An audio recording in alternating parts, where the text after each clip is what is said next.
I can't think of another season that has taken me on such a roller coaster ride like UK3 has. First, I loved it. Then I was not a fan. Then I absolutely hated it and was expecting it to get like the Drag Race Down Under levels of terrible. But the final few episodes won me over again, and I can confidently say it's not the worst season of Drag Race that aired in 2021. But after UK2 delivered basically on all fronts just earlier this year, I'd be lying if I wasn't disappointed that this was going to be the follow-up. Welcome back, everybody, to the Drag Detective, where today we are going to be discussing Drag Race UK Season 3 and everything that was rigged about it. This season is highly controversial. Fans have been clamoring online about it being rigged and favoring certain queens and other queens getting mistreated, and I'm going to break down every single thing. Now, UK3 had everything working for it. It had an amazing group of queens, amazing challenges for the most part, some fun guest judges. I mean, Alan Carr was there for shite's sake, but the one thing that kept it from being an all-time great is the thing that keeps getting in the way time and time again for this series, and it is the production riggery. This season is a perfect example of how producers stepping in to make iconic TV moments for shock value can suck all the air and all the fun and all of the heart out of a season of Drag Race. Now, I literally say every video that every good season has riggery. There's no way that a perfect, amazing season of television can get by without having a little bit of riggery involved, but we as the viewer should not be able to call it out week after week and say, this is so obvious, this is so rigged, what is the point?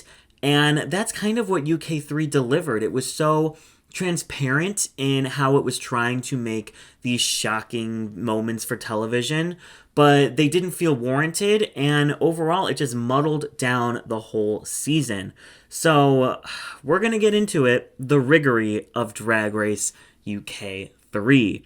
But first, if you are not already, make sure you are following me on my Instagram and my Twitter, where I run polls, I give you my thoughts as new episodes come out, things like that. Also, now would be the time, if you're going to sign up for my Patreon. I just released a patron-only video where I basically simulated the Drag Race Fantasy All-Stars Legend season that I did in my last video, and I have 3 more videos coming out in the month of December for my patrons at the $5 tier. There's also a $1 tier where we have contests and fun stuff, and a $3 tier where you can end up in the end credits of my videos. So go check that out if you are able. It's a great way to support the channel, and I appreciate everybody who has signed up for the Patreon. We're so close to 100 patrons, which is just amazing. So thank you guys so much. Also, subscribe if not already. We hit that 30,000. Thank you guys so much for that. And I can't wait to continue to grow this channel into 2022. So I think that's everything that I need to discuss channel-wise. Now we can get into the riggery. But before we actually dive into the meat and potatoes, sorry, I got Thanksgiving on the brain still, I do want to make a quick comment. Now, this series is about taking a peek behind the curtain of Drag Race, right? Focusing on the decisions that production makes, why they make them, and then the consequences of those decisions. I know a lot of the fandom actually does place the blame on the queens themselves when they're favorited or saved from the bottom or whatever, but the last thing I would want for you to take from my videos is poor feelings towards any particular queen, or feeling that I'm diminishing their talent. I always try to make sure that my language is not dismissive of any queen, and I just want to make it clear before I do an entire video about the season that just aired, since it's very controversial. So, like I said, UK2 aired just earlier this year, and it was an all-time great. Great queens, great challenges, iconic lip syncs, dramatic moments. It was very obvious that production knew that they had lightning in a bottle before the season ever got to air. They had an amazing promo, tons of press and photo shoots and interviews. I mean, they hyped up that season so much, and for good reason. People raved every single week about how amazing UK2 was. Still to this day, people talk about how amazing UK2 was. The problems actually start here for UK3. So UK3 filmed while there's so many UKs. UK3 filmed during the airing of UK2. And I think you can tie so many events of UK3 to the things that the audience reacted positively to in UK2. Ahura and Bimini are two huge fan favorites. Krystal Versace then becomes RuPaul's golden child and is taken all the way to the final three. People raved over the premiere ball and the design challenges early in UK2 and the runways throughout the season. UK3 then has 3 fashion challenges, 2 of them being design challenges. The iconic H&M moment goes viral online. Ru doesn't give out a challenge win in episode 5 and chastises all the queens for sucking, and then sends 2 home the following week. The parallels are insane and leads to everything making a lot more sense. Looking back, this season truly felt like they were just figuring everything out as they went along, and I think it's because they were. Something was well received by the audience on UK2. Okay, well, how do we incorporate that again into UK3? This season is a hugely disjointed mess. You have 2 episodes where 2 queens sashay away, an episode where nobody goes home, episodes with 2 winners, 1 winner, 4 winners, no winners, double shantays, double sachets, non-eliminations. It's just way too much. A twist only feels gaggy if you aren't expecting it. But this season, the twists lost their charm pretty quickly. It made everything feel insignificant in a way, and with Drag Race Canada Season 2 airing alongside it, the season that feels more organic and really not that rigged in comparison, I shockingly found myself way more excited to tune into that every week. UK3 became an afterthought. I never thought those words would ever come out of my mouth, that I was like raring to watch Drag Race Canada and UK3 went to like the back burner. But here we are. So let's just start from the very beginning. We'll go episode by episode. We'll break down the twists, the decisions, and most importantly, which aspects of the season were just straight up rigged. Now, there are 4 queens I want to highlight who I think had a bit of a spotlight on them the moment they entered the workroom for the producers. And they are Veronica Green, Victoria Scone, Charity Kase, and Katie Scott Claus. Now, Veronica Green is the returning queen this season. She was on UK2 for a few episodes before she contracted COVID and was not allowed to return to production. Now, we've seen this before with like Eureka, and I was worried before the season started that she was going to get the special treatment Eureka got when she came back for season 10. And it makes sense why you would want to push Veronica. I mean, the audience is already very familiar with her. They know what to expect. The producers also do as well. So she's kind of an easy bet to keep around for a while.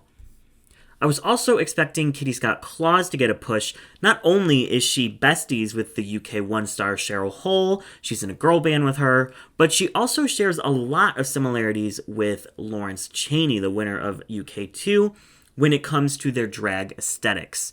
And we all know how much Ru and production adored Lawrence. The big question mark for me actually was Charity Kase. I have been following Charity for years and had been hoping she would pop up on Dragula, actually. So when I heard she was cast on Drag Race UK instead, I was honestly shocked. We've seen some alternative queens on the show before, but none that take it quite as far as Charity does. Not only that, but the fact that Charity had such an online following. I mean, I've known about her for years, and she's racked up quite a big fan base before even appearing on the show. Now, we've seen that work out for queens like Aquaria and Pheromone and Brooklyn Heights, but we've also seen the opposite with like Aja and Ariel Versace. So I knew it could go either way how she was treated by production, and it all hindered on how open they were to her form of drag. And if you've seen my mistreatment of Charity Kase video, then you already know the answer to that. So lastly, we have our first AFAB assigned female at birth, queen on Drag Race ever. A shame it took this long, but I'm happy it's finally happened. I'll just be honest, I was fully prepared for Victoria to be pushed very hard by production. After RuPaul's sexist and transphobic statements about who she would allow on the show, production has been kind of course-correcting hardcore ever since. I mean, it's no mystery why, suddenly out and transitioned trans contestants were allowed on after Ru made those statements. I figured Victoria was going to be pushed all the way to the end so the show could make a statement about how inclusive they are and they're not actually sexist against AFAB performers. We're not transphobic either. It's fine. Turns out Victoria is so iconic that she didn't even need production to push her to succeed. Now, episode 1 is the usual ball challenge on UK, where the queens show off 2 looks to introduce themselves to the judges and to the audience. Now, this year's categories were hometown and my favorite things. But there's also the added twist of both a top 2 and a bottom 2. And I really liked this twist. I mean, I don't mind when the premieres don't send anyone home, but it was a little surprising to see 2 lip syncs. Now, right off the bat, I was worried about some of the questionable decisions being made in the critiques, most glaringly the top placement of Miss Scarlet Harlot. Miss Scarlet was actually one of my favorite queens in the episode. I fell in love with her right off the bat. I was rooting for her basically from the jump, but even I was confused when she was put in the top over someone like Charity, who delivered 2 of the most unique looks we have ever seen on the main stage and completely transformed themselves from one runway to the next, or even Choriza, who had 2 absolutely stunning looks that showed us exactly who she was as a queen. Both of Scarlett's looks are completely fine. I mean, she looks great. I don't have any complaints, but compared to some of the other queens' performances, they just felt kind of safe. Even Ella, I think, had more exciting looks, in my opinion, and took bigger risks on the runway. When they called Scarlet Harlot to be critiqued, I honestly thought she was going to be, in the bottom 3, so I was a little surprised when she was in the top. I was very worried, then, that we were going to see a season of Scarlet Harlot favoritism, and, I was correct. So, as for the top 2 of Krystal Versace and Victoria Scone, Scone? I'm not sure which one, but we're just going to probably say both. I was okay with it, honestly. My personal taste, I would have put Charity in the top over Krystal, but it made sense to give the win to the young fashion queen. And I realized very quickly then Charity's drag was not going to be praised as it probably deserved to be. Now, the real thing that had me upset this episode was actually Veronica Green.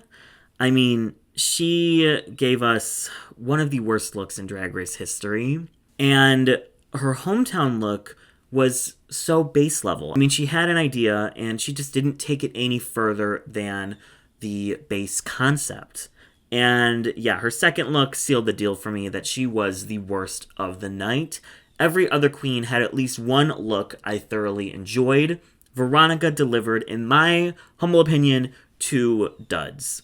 Now, this isn't Veronica's fault. She had just spent probably tons of money on looks for season 2, most of which she didn't even get to feature, and now, only a few months later, she has to come back and pay for an entirely new wardrobe of clothes to fit the new runway categories. She said in interviews post-season that she simply just didn't have the money to get all the looks she needed for the season, and unfortunately, it does show in this episode. But I think this just proves the issue that queens should get some sort of stipend or budget or compensation to get their looks together pre-season. It's very obvious to me that Veronica was saved from the bottom simply because the returning queen having to lip sync for her life in the very first episode probably isn't a good look, but I actually think it would have made for an interesting story for Veronica. Sort of like how Eureka had to lip sync in episode 2 of season 10, we could see her struggling with the pressure on her return to do better than the last time and coming up short. Instead, we get a bottom three of River, Elektra, and Anubis, and honestly, all three of them deserved this bottom three placement. I just think Veronica deserved it even more. River has a really fun first look with an iconic runway performance, but the second look is just basic, and like Veronica's hometown, it's the base level concept.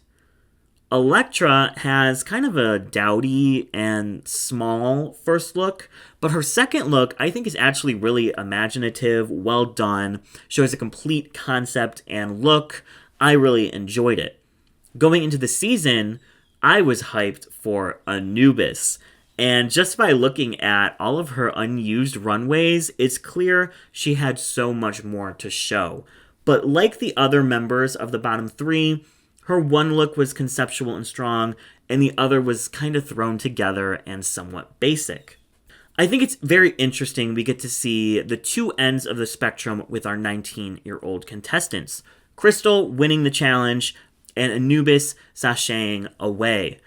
They definitely do lean into this with the edit where Ru praises Krystal, her new favorite hobby, for showing such technique and eye as a 19-year-old, and then she tells Anubis that her age can't be an excuse for her less than stellar runways.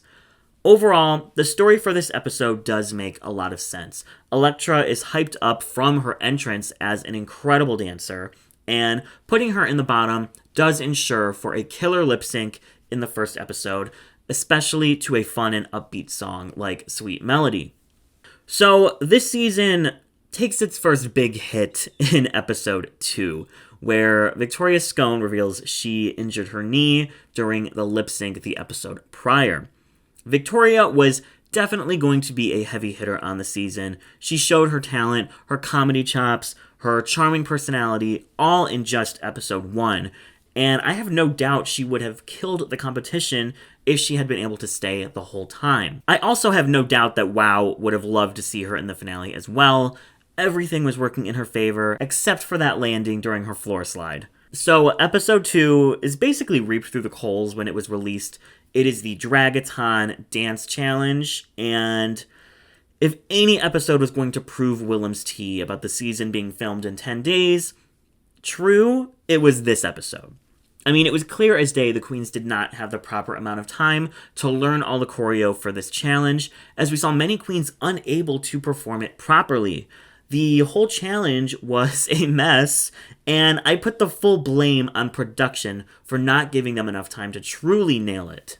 Now, do I believe the season was filmed in 10 days? No way. But I wouldn't be shocked if a few days were knocked off the production schedule to better suit Ru's busy schedule and all the shit she has to do for these 300 series. And it shows in episodes like this one, and I think is what leads to the season in general feeling aimless, disjointed, and thrown together. Alright, there's a few queens that I want to discuss in this episode. The first will be Charity Kase. Again, watch my mistreatment of Charity Kase video where I go way more into depth on her entire run. But unlike in the last episode where I think she did deserve a spot in the top, this episode I think she was actually saved from the bottom, at least looking at the bottom 3 chosen by the judges. Of the bottom 3 that the judges chose, Charity had the worst performance in the challenge, but she also had the best runway. I got the vibe that the show definitely did want to capitalize on Charity's success by having her stick around for a few more episodes, but it was also very clear that they had no intentions of ever letting her be a frontrunner.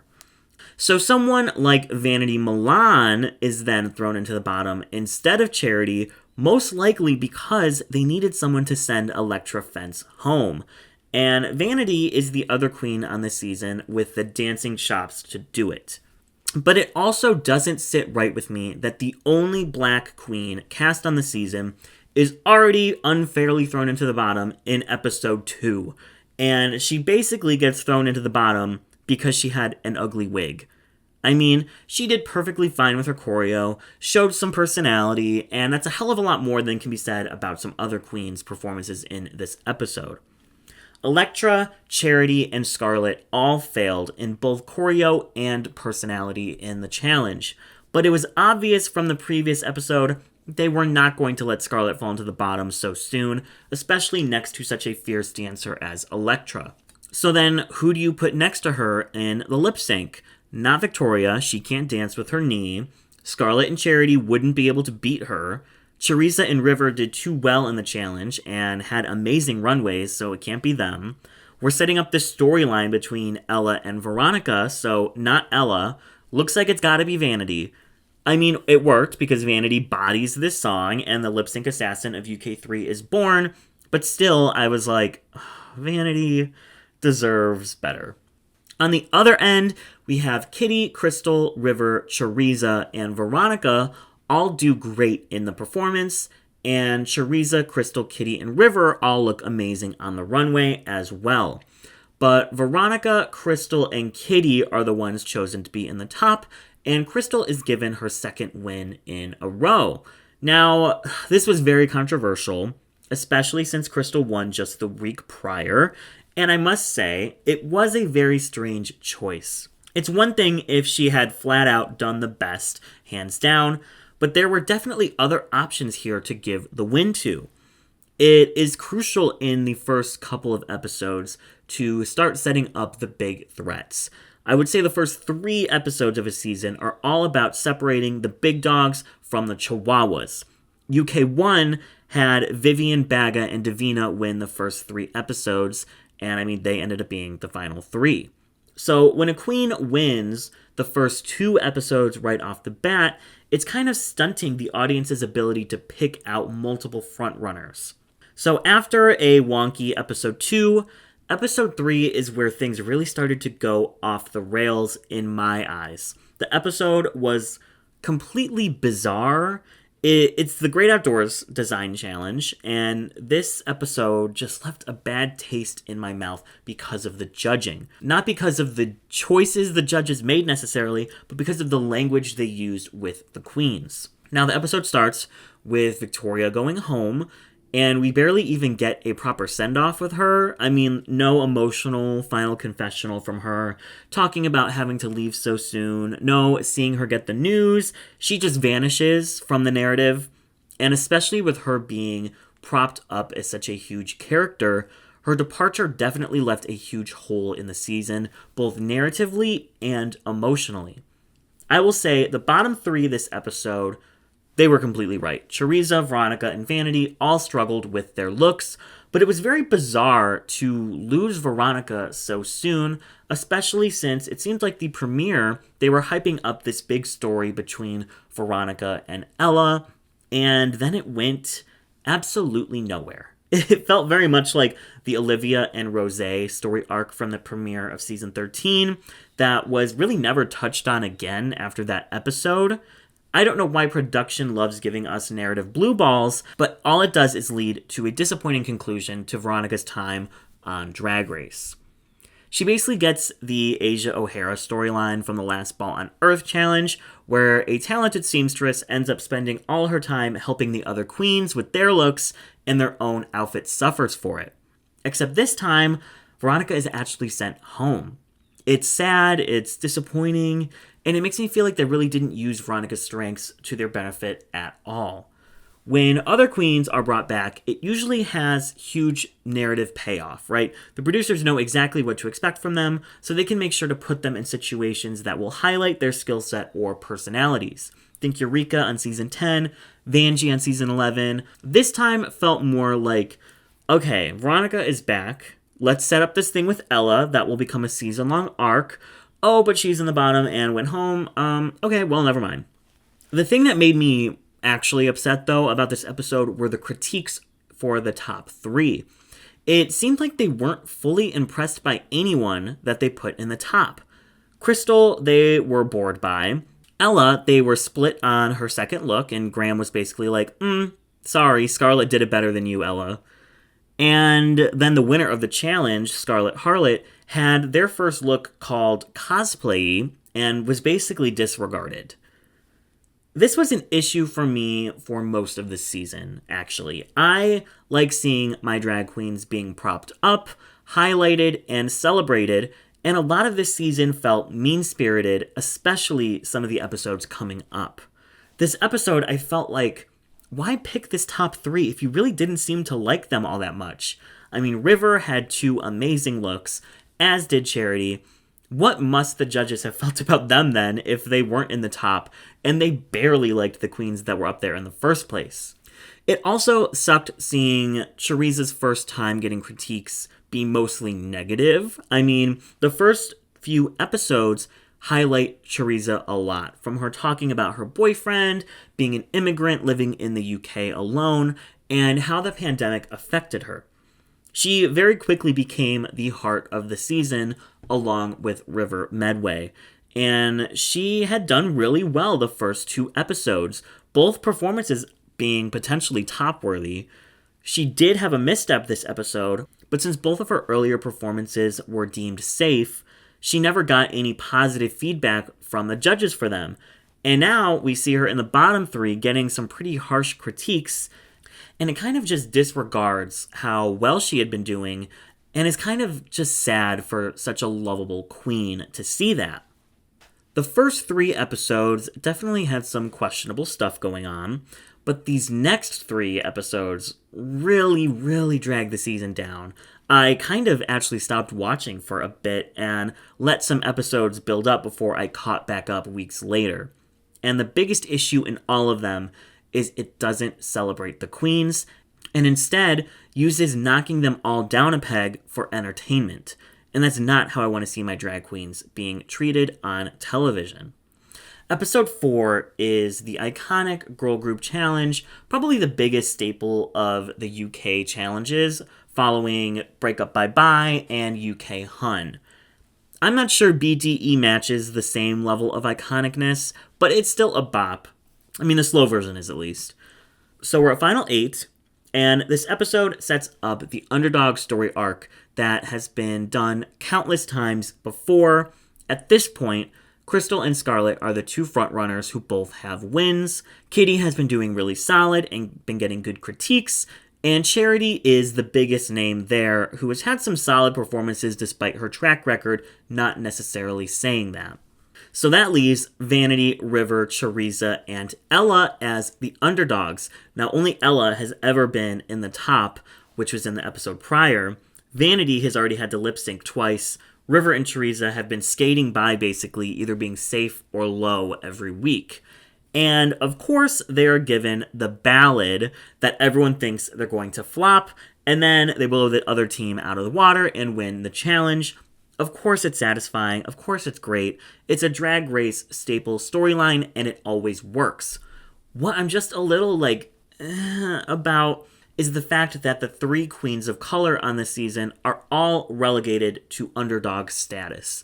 Vanity has already lip-synced in a week she didn't deserve to. River and Choriza have both been overlooked on multiple challenges they could have been in the top for. Besides this one episode, the only other time one of them is in the top is during episode 8 when Vanity gets a high placement in the acting challenge because no one ends up in the bottom. And you could just easily say it's not the show's fault that the 3 POC queens underperformed, except that they didn't. I mean, we'll get into it over the next 2 challenges, but there are ample opportunities for these queens to be highlighted. Choriza in episode 1 and 2, River in episodes 2 and 3, Vanity in episodes 1 and 5, and every time they get overlooked and relegated to safe territory, or even lower than that sometimes. And Drag Race's treatment and inclusion of POC queens has been under fire for a while now. But it's actually kind of shocking to me how underutilized these 3 amazing queens are on this season. I mean, River and Choriza are literally edited as the heart of the season. So many of the touching emotional moments early on are involving these 2 queens. They get tons of confessionals. We as the audience know exactly who they are, and in turn, we can fall in love with them so much quicker. So why not hype them up literally at all outside of this one single episode, which is about rewarding the underdogs? Much like how Kase got the, I'm surprised you actually did well this challenge critique in season 2, Vanity gets the, I'm shocked this bitch is still around critique this season. It just feels dismissive, and especially when a queen like Krystal Versace will still get a speech about how proud Ru is of her on a week where she flops a challenge, it leaves a bad taste in my mouth. Speaking of Krystal Versace, this episode starts the beginning of her fall from grace, but the show catches her every single time she falls. Now, before I start this conversation, I do want to say Krystal did deserve her win in the finale. I will break all that down when we get there, but in no way do I want to diminish her success or invalidate her win. But this series is about how production pulls the strings to get what they want, and unfortunately, they had a very heavy hand in Krystal's placements on this season. Krystal is on the frontrunner team in the Girl Group Challenge along with Kitty, Charity, and Scarlett, and two things are very evident. Kitty did the best, and Scarlett did the worst. So the question is, who is going to be safe and who falls into the bottom with Scarlett? Looking at both Krystal and Charity's verses, Charity gets critiqued for hers being too dirty. Krystal's literally starts with sex on legs, which is iconic, but it's very clear there was no way Krystal was ever going to be in the bottom this episode. Krystal's main critique up to this point is that she needs to show the judges who she is behind the makeup and the hair. And this episode would have been the perfect opportunity for her to do that. She could have put anything in her verse to tell us a little bit more about her. But instead, she gave us the typical, I'm that bitch, I'm hot, work, slave, boots, house down, mama, Charlie XCH snatch my wig, that verse that we've all heard 30,000 times. Charity managed to stay true to her brand while also putting in some funny lines, some wordplay, and had a lot of fun on the stage with her verse. But Charity is put in the bottom, and Krystal is safe. And then the double shantay. I mean, this is obviously a Ben de la Creme on season 6 moment where she was saved during her first lip sync against Darian Lake. The queen with the worst track record beats the frontrunner in the lip sync, but Ru wanted to see more, so she saved them both. It's happened before, it'll happen again, and honestly, this is one of those choices I'm fine with, because Scarlett is such a firecracker on this season. I mean, her tantrum in the next episode and her arc over the next few episodes after, I think, are so fun, and some of my favorite moments on the season because it felt so raw and real. So, was it rigged that she stayed? Yup.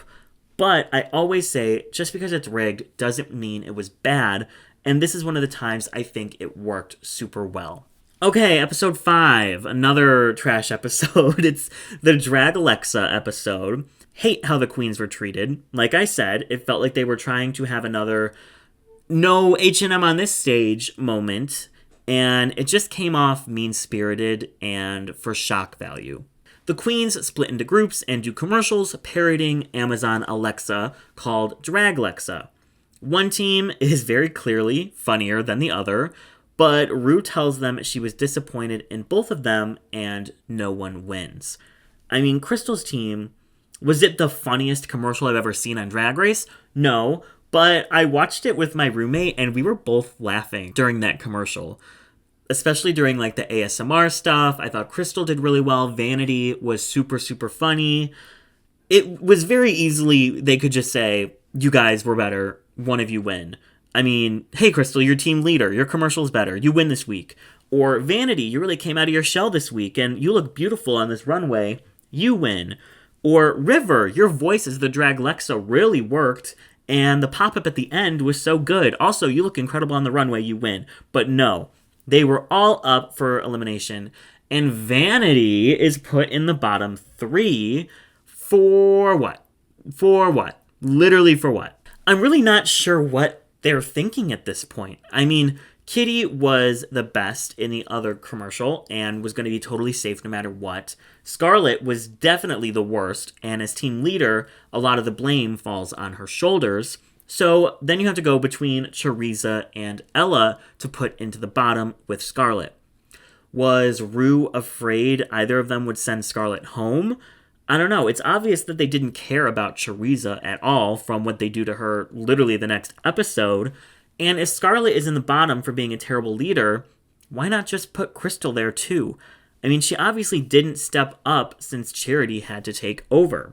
I think producers just got what they wanted out of Charity. They got plenty of cool runways, some drama, a very touching moment about her HIV status. I think that they just wanted her out, and they knew they could justify sending her home against Scarlett, who had a better track record.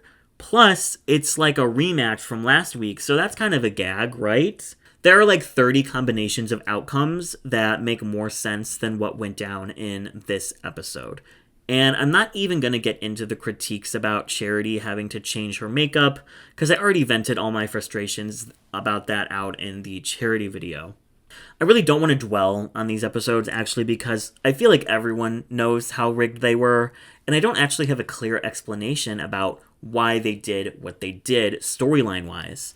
At this point in the season, the story is basically Scarlett versus everyone, and there's a lack of a real frontrunner or contender for the crown, which is actually my main issue with the storytelling on the season. Krystal, Victoria, and Scarlett are set up as frontrunners early on, but then one by one, they all kind of drop off. Victoria's disqualified, Krystal and Scarlett have multiple weeks of doing not so well.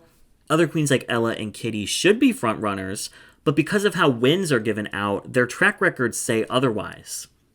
River and Choriza are floating along the middle, somewhere in track record limbo, and Vanity is the girl that they throw into the bottom whenever they need to send someone home or they want to save a girl that they like more. The narrative is aimless, and because of all the twists and turns and shocking moments, nothing felt important anymore. In the following episode, Snatch Game doesn't help at all. It is the third double elimination in Drag Race history, except one of the queens who goes home didn't deserve to be in the bottom at all, and the other very clearly did way better in the lip sync. Looking at the other two double sachets, both queens were either boring or cringy. River in this lip sync maybe was a little manic, but her genuine likability and charisma did come out in her performance. Was it a knockout lip sync from her? No, but I think she did well enough and definitely better than Choriza and could have stayed. Choriza never should have been in the bottom in the first place. Looking at the amount of laughs that the queens got from RuPaul, which is a pretty solid gauge for how they're going to place when it comes to critiques, Choriza was tied for the third most amount of laughs along with Scarlett.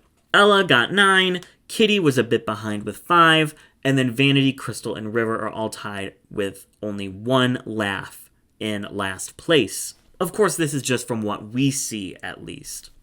So tell me how Choriza, who had 3 queens with less laughs than her, ended up lip-syncing for her life, especially since she also had one of the best looks on the runway that night. They truly weren't even hiding the riggery at this point, and it was maddening. I mean, the 2 hearts of the season gone in an instant, and I was left feeling like I didn't care what happened now. Even Scarlett, who does Macaulay Culkin and just does the screen from Home Alone over and over and over again, is like praised when looking back at Jaden Dior Fierce, who did Raven Simone, she, from what we saw, did 2 visions and was thrown into the bottom because it was too repetitive.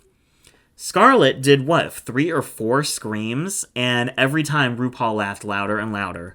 It's like, where's the consistency anymore? Of the 5 queens left, Krystal and Scarlett have both had on and off villain edits. Krystal actually passed her villain hat over to Scarlett halfway through the competition. Kitty is fantastic, but her only content is about how she can't win a challenge. Ella is doing well, but her edit makes it hard to connect with her like we have with other queens. And then Vanity, they only cut to when they want someone to say something shady in the confessional. At this point in the competition, all the queens who had the best content are gone. And I really had to force myself to keep watching because I actually didn't care who won of the 5 queens that were left. But I am glad I kept watching because the final 4 episodes of the season almost make up for how rough the middle was. Suddenly, Krystal is getting great content. I'm really starting to care about her. Kitty and Ella emerge as the frontrunners, and we learn more about them and get to know them and care about them so much more. Vanity shows so much more heart, gives the lip sync performance of the season, continues to turn amazing looks. By episode 9, I really did care about these queens a lot. But why did the first half of the season not put in any work to develop these queens and show us who they really are? They're the ones who we spend the most time with this season. They should be our main characters. Think back to season 13. Our entire top 6 were huge fan favorites just a few short episodes into the season, but there was also enough balance in the edit to still make queens like Denali and Tamisha and Lala Ree fan favorites as well, despite them not making it as far. I shouldn't be left with the top 5 of the season and really not care about any of them. Another huge misstep of the season for me. I'm actually not going to talk about these next few episodes very much. I thought everything played out pretty fair. Kitty finally getting her win in the Fugly Ball, so we can move on to other storylines with her, was great. The double win in Bra Wars was a nice way to prop up the queens and give them all more time to shine. Krystal finally being in the bottom when there was not another option, and then delivering one of the best lip syncs of the season against the lip sync assassin. All those goddess looks were amazing, and that brings us to the finale. I have to say, I'm just going to be honest, I was not happy at first. But after sitting with it for a little bit, Krystal Versace winning makes total sense. So let's break it down. I know this might be a controversial statement, but there was no way in hell Kitty was ever going to win the season. She was just way too similar in drag style to Lawrence Chaney. And Drag Race never crowns the same archetype of drag queens twice in a row.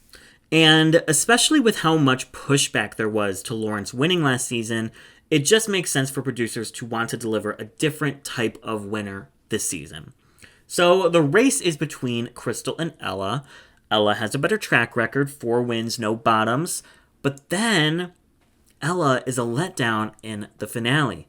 She slays the remix, but in the runway and the final lip sync, she just doesn't deliver. I mean, it looks like she just gives up.